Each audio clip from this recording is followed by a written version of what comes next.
नमस्कार। आज हम एक बहुत ही खास किताब पर बात कर रहे हैं, विक्टर ई फ्रैंकल की मैन्स सर्च फॉर मीनिंग।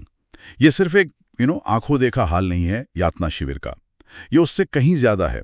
ये उन मुश्किल हालात में इंसान का मन कैसे काम करता है और कैसे सबसे बढ़कर जीने का कोई मतलब ढूंढता है, उसकी कहानी है। हाँ बिल्कुल। ये किताब असल में इसी सवाल से जूझती है कि जब सब कुछ छीन लिया जाए, भयानक दुख हो, तब भी जिंदगी में अर्थ कैसे मिले। सही कहा। किताब का पहला हिस्सा तो उन्हीं अनुभवों पर है और दूसरा हिस्सा है लोगोथेरेपी। ये फ्रैंकल का अपना मनोवैज्ञानिक सिद्धांत है जो कहते हैं कि वो उन्हीं अनुभवों से निकला। तो आज हम कोशिश करेंगे कि इन हिस्सों से जो मुख्य बातें हैं, जो जरूरी सबक हैं, उन्हें समझें। बिल्कुल। और फ्रैंकल का जो मूल तर्क है वो ये कि देखो, बाहरी परिस्थितियां चाहे कितनी भी मुश्किल क्यों ना हो, इंसान के पास ना आखिर में एक आज़ादी हमेशा रहती है। वो आज़ादी है अपनी अंदरूनी प्रतिक्रिया चुनने की। मतलब हम हालात पर कैसा रवैया अपनाते हैं ये हम चुन सकते हैं। ये बहुत बड़ी बात है। हाँ। और फ्रैंकल ने ये भी देखा कि शिविर में कैदियों की जो मनोवैज्ञानिक प्रतिक्रियाएं थीं, अच्छा। वो करीब करीब 3 चरणों में सामने आई। अच्छा, कौन कौन से चरण? पहला तो था शिविर में आते ही लगने वाला सदमा, शॉक। एक तरह का यकीन ही नहीं होता था कि ये सब सच है।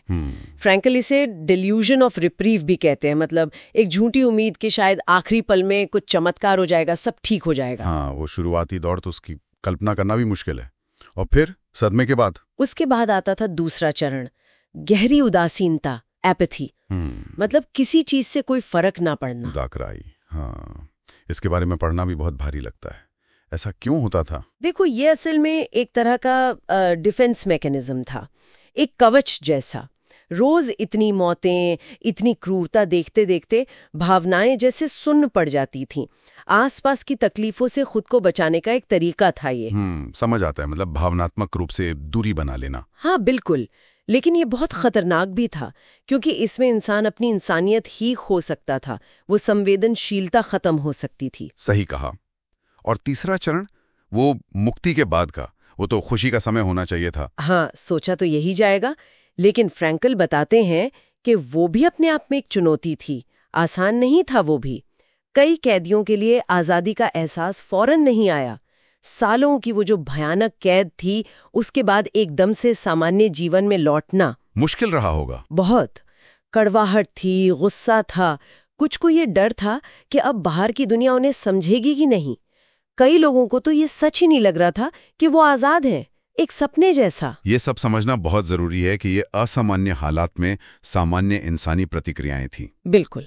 और शायद यहीं से, इन्हीं अनुभवों से फ्रैंकल की लोगोथेरेपी का आइडिया और पुख्ता हुआ होगा। ये जो चुनने की आज़ादी वाली बात है, उदासीनता के बीच भी। हाँ बिल्कुल। लोगोथेरेपी, जहाँ लोगोस का मतलब है अर्थ, यहीं से निकली। देखो, फ्रॉइड ने कहा कि इंसान की मूल इच्छा सुख पाना है। एडलर ने कहा शक्ति पाना है। लेकिन फ्रैंकल ने कहा नहीं, इंसान की जो सबसे गहरी, सबसे बुनियादी इच्छा है, वो है अर्थ की इच्छा, विल टू मीनिंग। हम सब अपनी जिंदगी में कोई मतलब, कोई मकसद ढूंढना चाहते हैं। अर्थ की इच्छा। और ये अर्थ मिलेगा कैसे, खासकर उन मुश्किल हालात में, या आज की मुश्किलों में भी? फ्रैंकल ने इसके 3 मुख्य रास्ते बताए। पहला, कुछ रचकर या कोई काम करके, कोई प्रोजेक्ट, कोई हुनर, अपना काम जिम्मेदारी से करना। इससे हमें लगता है कि हमारा होना मायने रखता है। अच्छा, जैसे अपना योगदान देना। हाँ।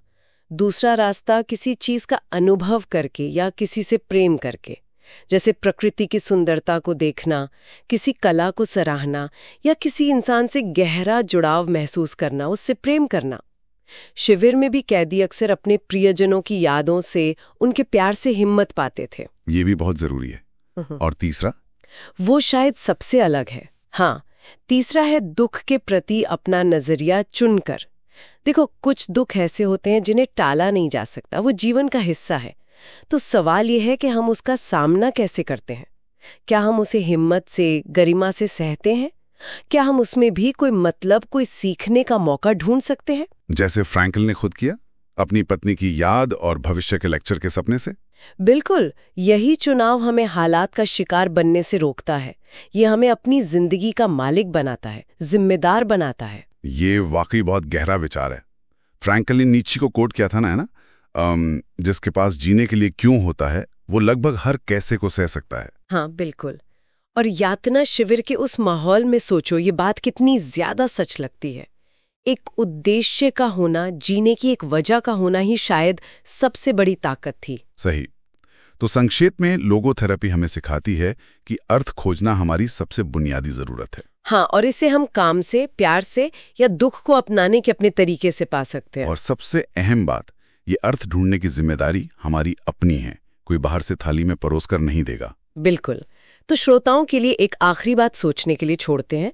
फ्रैंकल का कहना था कि जीवन हमसे सवाल पूछता है और हमें अपने कामों से, अपने चुनावों से उन सवालों का जवाब देना होता है। ये जो विचार है कि अर्थ बाहर से नहीं मिलता, बल्कि हम उसे अपने नजरिए और अपनी प्रतिक्रियाओं से बनाते हैं, ये आज की दुनिया में जो चुनौतियां हैं उनका सामना करने के लिए हमें क्या सिखा सकता है, इस पर सोचिएगा जरूर।